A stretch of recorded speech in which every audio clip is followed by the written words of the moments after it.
Storming stage of psychotherapeutic group development. Introduction. Group psychotherapy is a process that evolves in several stages and aims at the delivery of the final mental recovery of all the members. It is claimed that most groups develop in a regular and observable pattern, allowing for predictions of near-future patterns of group behavior. Every preceding phase contributes to the following ones and greatly depends on a therapist's skills, competency, and ability to influence a team. Thus, knowing the features of each stage allows a therapist to be prepared and apply appropriate skills and techniques to lead the group through each phase. Once the group is formed, an exploration, or storming, phase follows, during which the participants learn about each other, try to establish authority, and occupy a particular place within the group. Since individuals might have different characters, temperaments, and visions of their issues, there is frequently a place for conflicts during this stage. For a mentor, it is essential to identify conflicting elements and eliminate their causes. A therapist has to organize psychotherapy sessions in a trustworthy and supportive way that could guarantee a comfortable emotional atmosphere, facilitating the curing process. Leading the storming stage. The storming stage is an inevitable developmental step any group takes. Because the members are mostly strangers to each other, it is their first task, when grouped, to establish connections and communication. Often, such initial interactions are marked by confrontations and competition. Apart from being placed in an alien environment, the members of a group feel a lack of confidence in the outcomes of therapy and find themselves in an unclear situation. As a leader of a group, a therapist has to ensure a respectful, supportive, and equally comfortable atmosphere for every member during the sessions. The task that the therapist needs to accomplish is to help the participants to manage their negative emotions and resistance by assisting in answering a series of questions. What do I want as an outcome? How can I behave differently? How can I ask the questions that will make a difference? Asking these questions and helping patients to find responses to them will improve the leading process and amplify the movement of the group forward.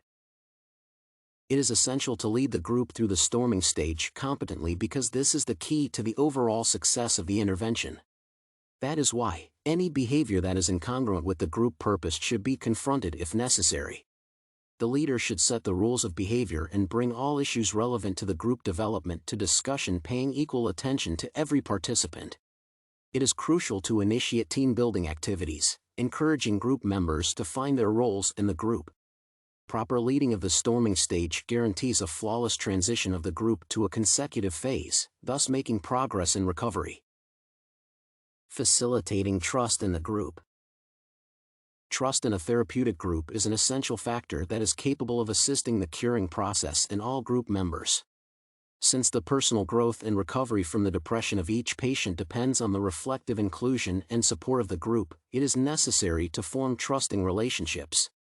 The leader's long-term goal is to establish a cooperative team that would work as an alliance rather than many competitors.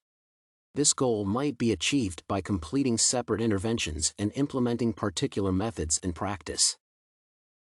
Constant inclusion of each member of the group in discussion and decision-making processes should be used as a demonstration of the importance of everyone's point of view.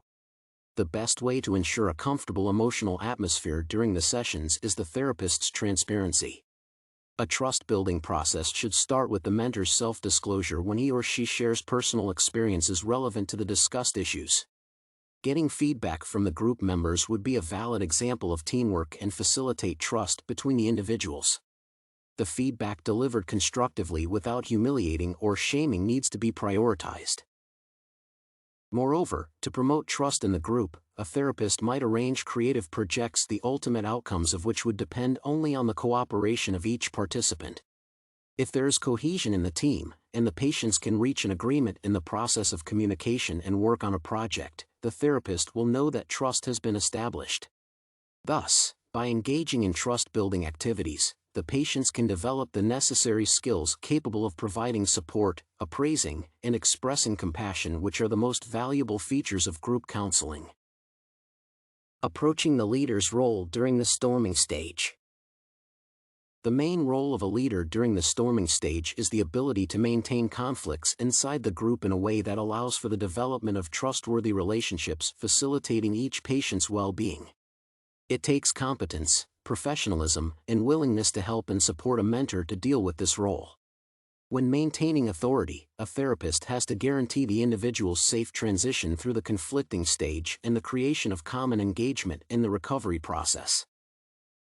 It is essential to reaffirm the group's purpose and the members' common goals by retrieving the information during discussions. Since this is when the patients start working on their issues, the leader has to establish rules and guide them with personal examples reminding them about the ultimate purpose of the intervention. Learning from each other's experiences should be viewed as a priority during the sessions. Thus, in a case of negative feelings expression, the therapist needs to address the issue explicitly and elicit a participant's reflection on the reasons for such behavior and possible ways of overcoming the problem. It is vital to eliminate any subgroup divisions or biased attitudes toward anyone inside the group. Approaching the therapist's role in such a manner, one can achieve positive results during the storming phase and successfully transfer to the next stage. Conclusion. To summarize, the storming stage is a challenging step in the development of a psychotherapeutic group because it is the beginning of members' interactions that are often accompanied by confrontations. Conflicting situations are the result of the natural process of authority establishment when each group participant tries to find his or her place among others. It is the therapist's main task to actively engage the patients in cooperative and respectful communication that aims at trust and team building. A leader's self-disclosure, competent demonstration of the goals and outcomes of therapy, as well as the ability to work on the conflicts and lead through them ensure the overall success of the intervention. When teaching how to learn from each other's experiences and navigate through the ugly middle, a group leader accomplishes his or her role and transfers the patients to a consecutive stage.